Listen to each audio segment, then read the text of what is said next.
What's going on, guys? Welcome back to another video, and today is a special day because we are going to be working on the FRS. Now, if you watched my last episode, you know that I talked about parting out the FRS and fixing the cam phaser issue. As some of you know, the FRS has a infamous timing issue that comes up on the earlier models, 2013, 2014, and it can happen if you run low on oil. And this being a 2014 model, that happened. I got the P0016, which means the intake, I believe that's the intake bank 1, cam 1 is out of alignment or something along the lines of that. So that means we gotta fix this solenoid inside the timing cover. So that's gonna be a big job. I've never actually done this kind of job before, so this is not a step-by-step process on how to do the timing chain and the timing cover, but that's also another issue of this car. Both first gen and second gen BRZs, FRSs, 86s, they have the infamous timing cover leak. Now, if you ever want an FRS secondhand, just know that it is super common for the front timing cover to leak. It is not a true gasket, it's actually just an RTV seal. So today we're also gonna be doing that. So we're gonna get the car up on jack stands, drain the fluids, take the headers off, take out all the intake stuff and all this junk here so we have enough space to work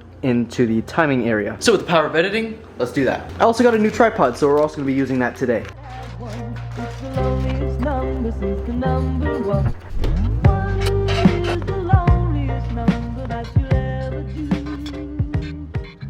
So before I get started, I'm actually going to show you guys a cool trick that you might not know about the FRS. So as you know, the stock height for when you put the hood prop is about here, and you can take the hood prop out like this, and you'll put it in this hole right in the fender area. You can put it in the same slot for the hood slot, and the hood goes up way higher, so you don't have to actually remove the hood if you need to take the engine out. Just kind of makes your job a little bit easier. It also allows my lights to show the engine bay a little bit more so for you guys. So with the hood up, let's get started. So before I even start the install, here's what I got for the cam phaser replacement. This is a timing guide. I didn't really splurge on parts for this car. This is the RTV gasket that is used by factory Toyota and Subaru. Very much needed if you're doing this install. And this is the cam phaser itself. So doing this job, make sure that you take the cam phaser and soak it in oil for about 24 hours, just so make sure it gets those solenoids nice and soaked before putting it in the car. Here it is.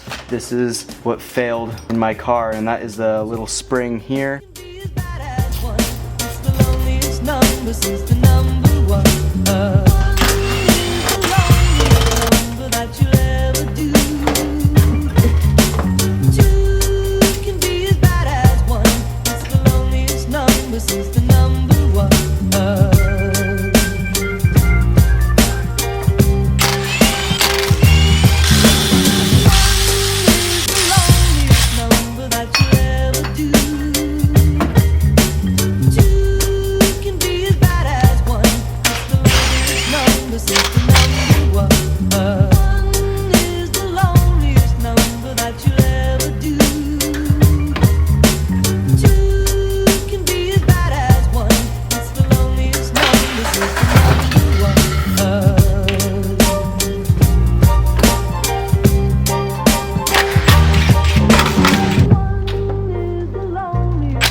Okay, so now I just pulled out the exhaust manifold, so all that's left to do is the water pump and all the bolts around for the timing cover. I got the wiring harness, I got the serpentine belt, I got the crank pulley, so that's really about it. So let's do that.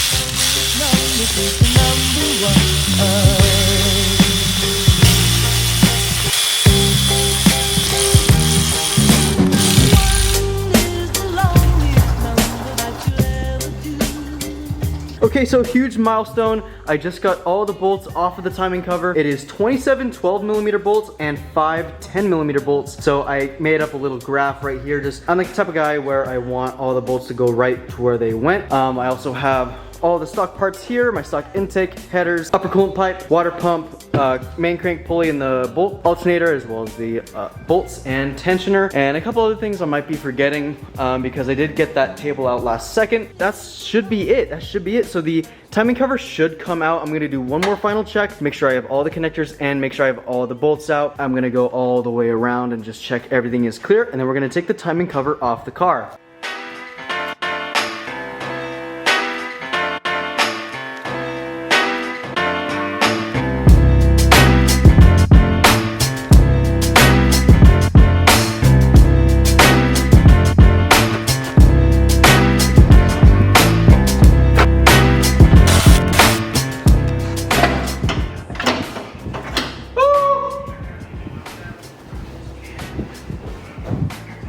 almost halfway there. The timing cover is off. That took a long time because I wanted to make sure I wasn't damaging anything, but as you can see, that is the culprit of the cam phaser issue. Well, that is the cam phaser, but that is the one that is broken. I did have to remove the windshield reservoir, and I did have to unbolt this to make it a little easier to pull out.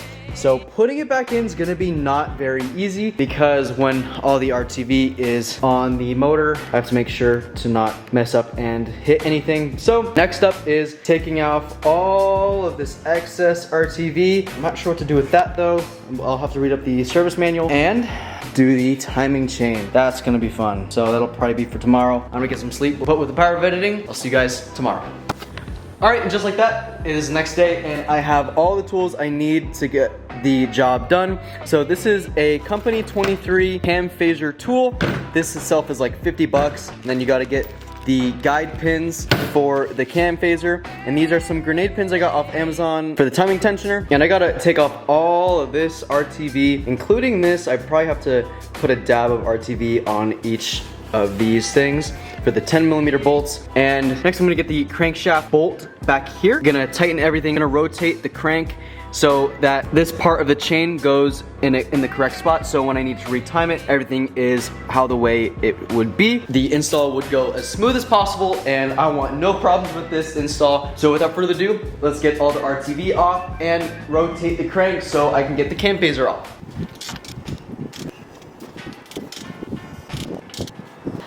On each chain, there's two pink little guides like that. So on this chain, there's two. This chain, there's two. One lined up for that one, one lined up for that one. And on each chain, there's one gray tick, and that would be right there. That's supposed to line up with the little key, little sticking out on the bottom of the crank, whatchamacallit, this thing.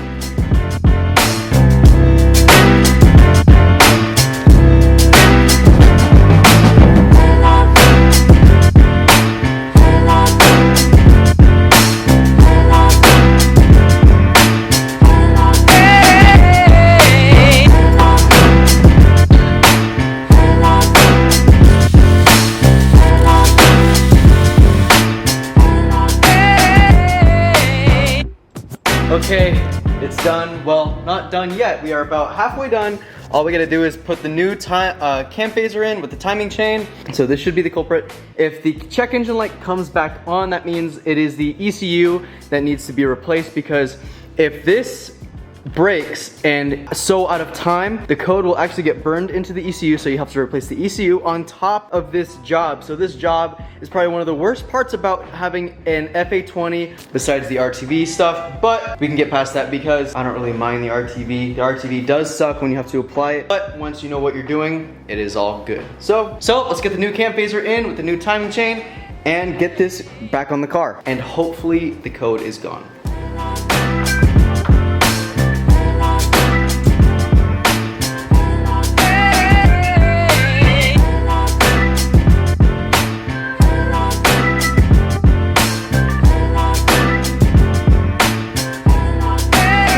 So far we got pretty much all the RTV off of the timing cover. We used a brush to get up into the nooks and crannies of the valleys of the timing cover. All we gotta do now is get these little beads here for the 10mm off.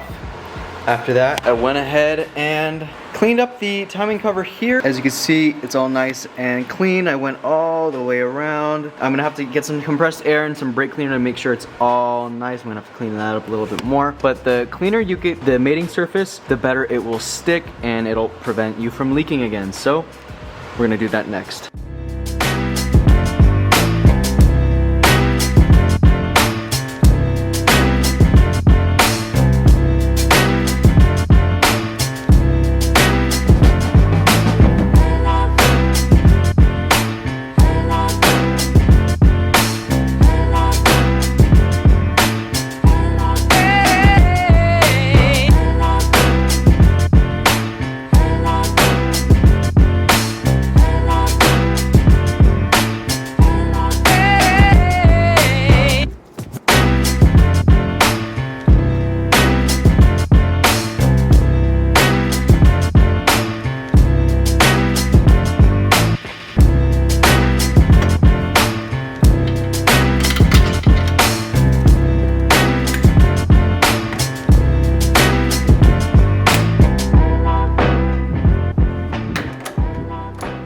boys, today is a sad day because we're actually gonna sell the FRS.